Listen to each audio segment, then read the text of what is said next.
नमस्कार दोस्तों, आप सब कैसे हैं। उम्मीद करती हूँ कि आप सब बहुत अच्छे होंगे और मन लगा के पढ़ाई भी कर रहे होंगे। दोस्तों, जैसा कि आप सभी जानते हैं कि हम आदिकाल पढ़ रहे हैं। आदिकाल के पहले जितनी सारी चीज़ें हैं हमने आप सभी को बताया। साहित्य, इतिहास, लेखन जो परंपरा थी उसको बहुत ही आसान तरीके से याद करवा दिया है। जो आदिकाल से संबंधित जो हमने लिखाया, हिंदी साहित्य संबंधित जो ग्रंथ थे उसको भी बहुत आसान तरीके से याद करवा दिया है। तो आदिकाल को पढ़ने से पहले आदिकाल की प्रवृत्तियों, आदिकाल की विशेषताओं को आपको जानना चाहिए, क्योंकि एग्जाम का पैटर्न बदल चुका है। सिर्फ रचनाएं नहीं पूछेगा, वो आपकी समझ को जानने की कोशिश करता है कि आप जो है कितना अपने सब्जेक्ट को, अपने विषय को जानते हैं। तो एग्जाम में पूछेगा कि निम्नलिखित में से कौन सी प्रवृत्ति आदिकाल की नहीं है, तो आप यहीं पे हो जाएंगे घनचक्कर और प्रश्न हो जाएगा गलत। तो आपको क्या करना है, आप चीजों को बहुत ही बारीकी से पढ़ना है। अब वो जमाना गया कि आप किसी गाइड को उठाएं, पढ़ लें और सिलेक्शन हो जाए। अब आपको अच्छे से पढ़ना होगा, सारी चीजों को समझना होगा, तभी जाके सिलेक्शन होना पॉसिबल है।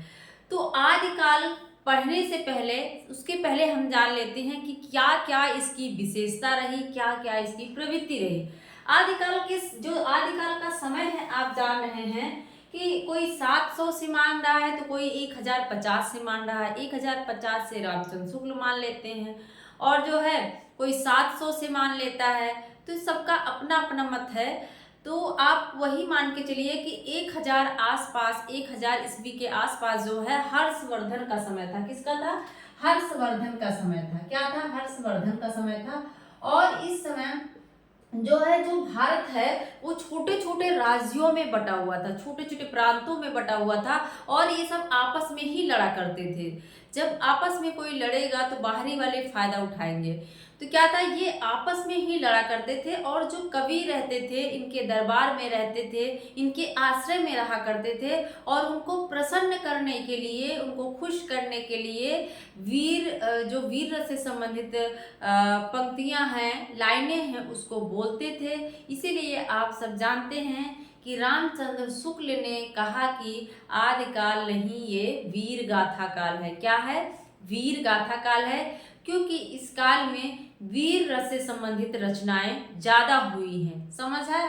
तो आप सभी जानते हैं कि आदिकाल जो है, आदिकाल नामकरण किसने किया था? तो हजारी प्रसाद का है। किसका है? हमने कल बताया था। अगर किसी को देखो, नामकरण बहुत सारे लोगों ने किया है। अगर किसी को नामकरण से लेके समस्या हो रही है, तो आप जो है इसके जस्ट पहले वीडियो अभी मैंने डाला हुआ है, आप देख सकते हैं। एकदम आसान तरीके से याद करवाया है।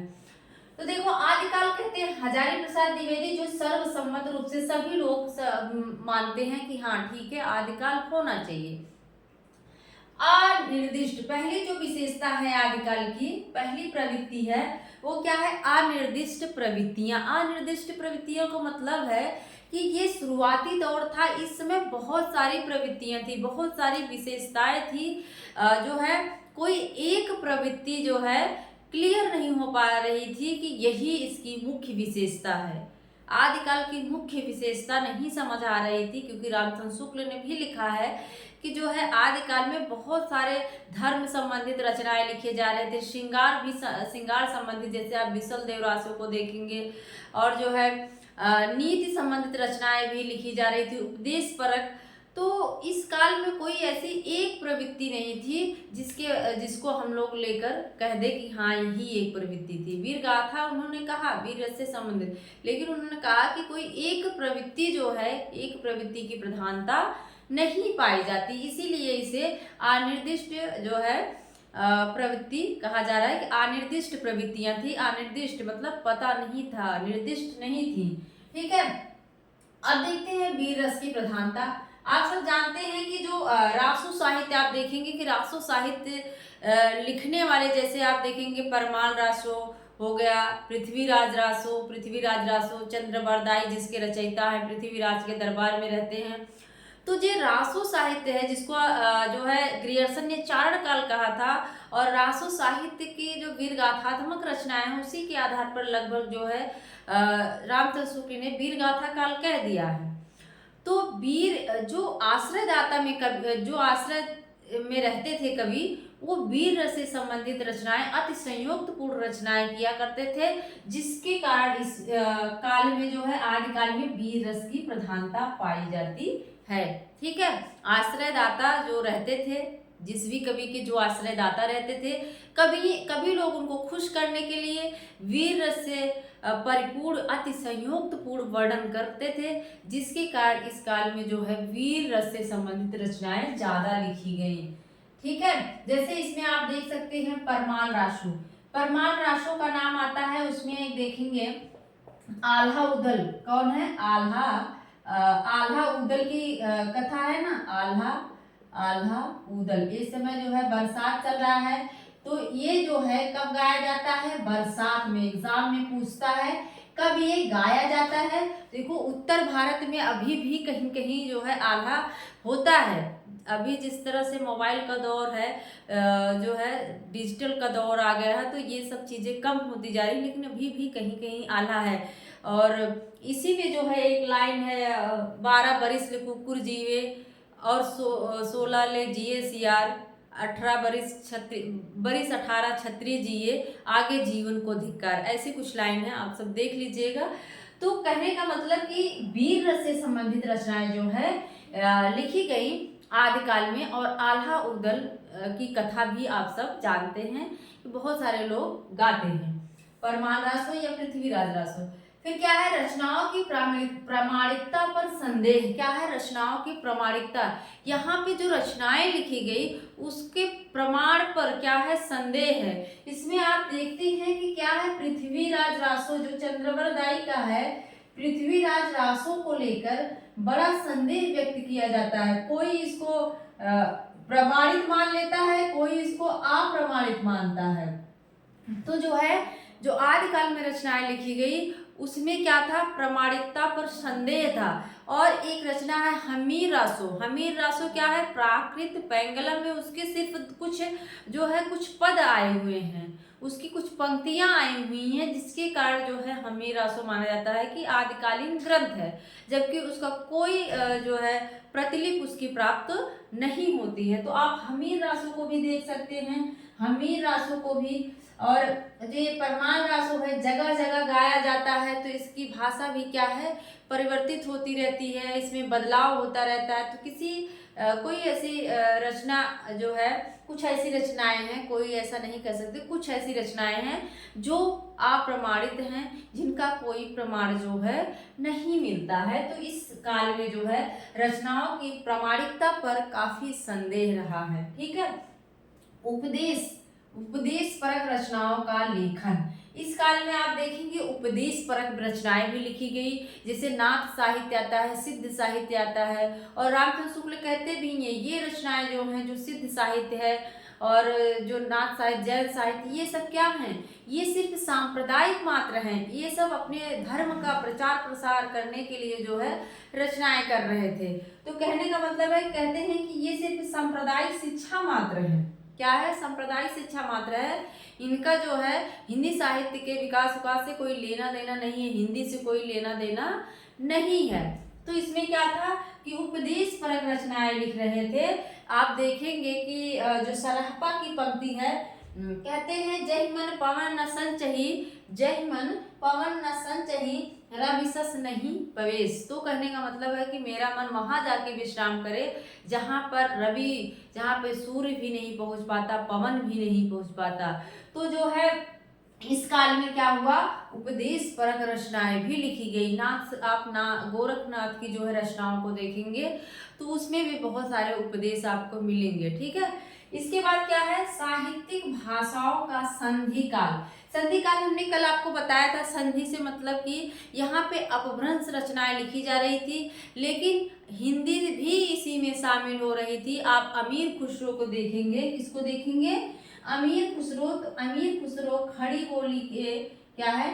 प्रथम कवि माने जाते हैं। अमीर खुसरो की जब आप पंक्तियां पढ़ेंगे तो खड़ी बोली से ही संबंधित, खड़ी बोली की ही तरह लगती है। जैसे आप देखेंगे, गोरी सोवे सेज पर मुख पर डाले केस चल खुशरो घर आपने रैन भई चौदेस। या फिर कह देते हैं कि उनकी और भी पंक्तियां हैं, जो उनकी पहेलियां हैं उसको भी उन्होंने कहा है कि एक थाल मोती से भरा। तो हम लोग भी तो ऐसे खड़ी बोली बोलते हैं। तो इनकी जो अमीर खुसरो की जो रचनाएं हैं वो खड़ी बोली भी उसमें है, ब्रज भाषा भी है, और उसमें जो है कुछ अरबी फारसी के भी शब्द मिलते हैं। तो कहने का मतलब है जो आदिकाल था वो साहित्यिक भाषाओं का संधि काल था। अलग अलग भाषाएं जो है यहाँ पे आके देखने को मिल रही थी। खड़ी बोली भी अपना जो है धीरे धीरे विकास, खड़ी बोली का विकास भी हो रहा था, और जो है यहाँ पे ब्रज भाषा भी दिखाई दे रही थी। अपभ्रंश तो था ही, प्राकृत, अवहट्ट, ये सारी जो भाषाएं आदिकाल में देखने को मिलती हैं। तो साहित्यिक भाषाओं का संधि काल। लौकिक साहित्य की रचना, आप देखेंगे कि आदिकाल जब खत्म हो रहा है तो वहीं पर 9वीं शताब्दी में राउल वेल की रचना होती है, ढोला मारूरा दूहा की रचना होती है, उक्त व्यक्ति प्रकरण की रचना होती है 12वीं शताब्दी में, 14वीं शताब्दी में जो है उसके आगे वर्ण रत्नाकर की रचना होती है। तो ये जो है बहुत सारी रचनाएं हैं जो लौकिक साहित्य से संबंधित थी, जो लोक में प्रचलित थी, जो जनमानस के बीच जो है प्रचलित थी, वो रचनाएं इस समय दिखाई देती हैं शुरुआती दौर में। ठीक है, तो लौकिक साहित्य भी लिखे जा रहे थे, लौकिक साहित्य की रचना आदिकाल में दिखाई देती है। ठीक है, विविध छंदों का प्रयोग, आप देखेंगे कि पृथ्वीराज रासो जब आप पढ़ेंगे, जो भी नेट की तैयारी किया होगा जानता होगा, पृथ्वीराज रासो में बहुत सारे छंदों का प्रयोग हुआ है। तो लगभग कहते हैं 68 या 64 प्रकार के छंदों का प्रयोग हुआ है। इसमें क्या है, कहते हैं कि आदिकाल में क्या है, तोमर, एक तोमर छंद है, और आल्हा भी छंद होता है। ये मत सोचो कि आल्हा खंड, आल्हा भी छंद होता है। आर्या छंद का भी प्रयोग हुआ, दोहा छंद का तो प्रयोग हुआ ही, और जो है इसमें बहुत सारे छंदों का प्रयोग हुआ। तो तोमर हो गया, आल्हा हो गया, आर्या हो गया, बहुत सारे विविध छंदों का प्रयोग आदिकाल में हुआ। ठीक है, तो विविध छंदों का प्रयोग भी अगर दे दे एग्जाम में तो आप कंफ्यूज मत होइएगा कि नहीं यहाँ दोहा सोठा चौपाई तो मिलता ही नहीं है। तो दोहा सोठा चौपाई, दोहा तो मिलता ही है, सोठा चौपाई नहीं, लेकिन तोमर हो गया, छप्पर हो गया, आर्या छंद हो गया, ये सारे छंद मिलते हैं। राष्ट्रीय भावना का अभाव, ये महत्वपूर्ण विशेषता है। आप सभी लोगों को लगेगा कि वीर रस से संबंधित रचनाएं लिखी जा रही हैं, तो जो है राष्ट्रीय भावना तो रहेगी ही। राष्ट्रीय भावना नहीं थी दोस्तों, जो यहाँ के कवि थे, जो आदिकाल के कवि थे, वो जो अपने आश्रयदाता थे, उनके जो आश्रयदाता थे उसकी प्रशंसा में अति संयोगपूर्ण रचनाएं लिख रहे थे, ना कि जो है भारत के प्रति या राष्ट्र के प्रति कोई रचना लिखी जा रही थी। ठीक है, इस चीज को आप जानते रहिए। राष्ट्रीय भावना का अभाव रहता है आदिकाल में, क्योंकि यहाँ पे ज्यादातर कवि जो है आश्रय दाता के यहाँ रहते थे। ऐतिहासिकता का अभाव, अगर आप रीतिकाल और आदिकाल की ऐतिहासिकता को तुलना करें, जो रीतिकालीन ग्रंथ है उसकी ऐतिहासिकता ज़्यादा प्रमाणित है, लेकिन आदिकाल की जो ऐतिहासिकता है, मतलब जो तिथियां मिलती हैं, जो तिथि है वो क्या है, थोड़ा सा उल्टा पुल्टा इधर उधर मिलता है। मतलब जो ऐतिहासिक चीज़ें हैं घटना का और सन से ज़्यादा जो है कहते हैं कि उससे मेल नहीं खाती हैं चीज़ें, इसलिए कहते हैं कि आदिकाल में ऐतिहासिकता का अभाव मिलता है। जैसे कि आप पृथ्वीराज रासो को जब पढ़ेंगे, पृथ्वीराज रासो और जयानक भट्ट का है, तो ये सारी रचनाएं, उसमें अलग घटना मिलती है, इसमें अलग सन है, तो कहीं ना कहीं ऐतिहासिकता का अभाव मिलता है। तो आप इतनी सारी विशेषताओं को जानते रहिए कि आदिकाल की कौन कौन सी प्रवृत्तियां हैं, एग्जाम में पूछता है। निर्दिष्ट प्रवृत्तियां हैं, वीर रस की प्रधानता, जैसे कि आप देखेंगे परमार रासो हो गया, या फिर जो है पृथ्वीराज रासो हो गया। रचनाओं की प्रामाणिकता पर संदेह है, पृथ्वीराज को ले लो, आप देखेंगे कोई प्रामाणिक माना, कोई अप्रामाणिक माना है। उपदेश परक रचनाएं लिखी जा रही थी, जिसमें नाथ लोग कहते हैं नाथ लोग बहुत सारे जो है वो कहते हैं कि स्त्रियों के संसर्ग से दूर रहना चाहिए। सिद्ध लोग स्त्रियों का संसर्ग कहते हैं कि वही महासुखवाद है, लेकिन नाथ जो है इसके विरोध में था। उपदेश परक रचनाएं संधि आदिकाल में लिखी गई। साहित्यिक भाषाओं का संधि काल है, बहुत सारी भाषाओं का संधि यहाँ पे देखने को मिलती है।